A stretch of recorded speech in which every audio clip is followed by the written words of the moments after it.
பாத தெளிவானாலும் பயணம் பண்ணக்கூடிய அளவுக்கு நம்ம எந்த அளவுக்கு அந்த உணர்வுல இருந்துட்டு இருக்கிறோம், அவன் நிலையில் இருந்துட்டு இருக்கிறோம், எங்க தவறும் போது உடனுக்குடன் ஒத்துக்கிறோம்.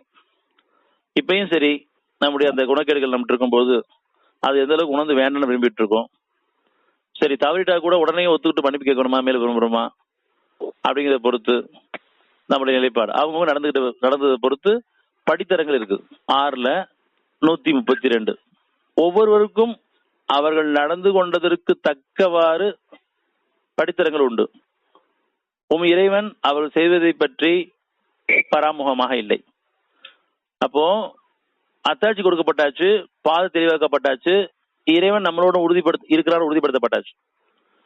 இப்ப யார் எந்த அளவுக்கு அது உணர்ந்து இறைவனுக்கு அஞ்சி அவனை நம்பிக்கையை கேட்டுட்டு தவறும் போதெல்லாம் மன்னிப்பு கேட்டுட்டு தூய்மையை கேட்டுக்கிறாங்களோ, அது மட்டும் இல்லாம தனக்கு கொடுத்ததுல இருந்து அவனுடைய பாதையில இயன்ற மட்டும் நேரங்களையும் குணங்களையும் அவன் கொடுத்த பொருள்களையும் செலவு பண்ணிருக்காங்களோ, அந்த அளவுக்கு படித்தவங்க உயர்த்தப்பட்டிருப்பாங்க.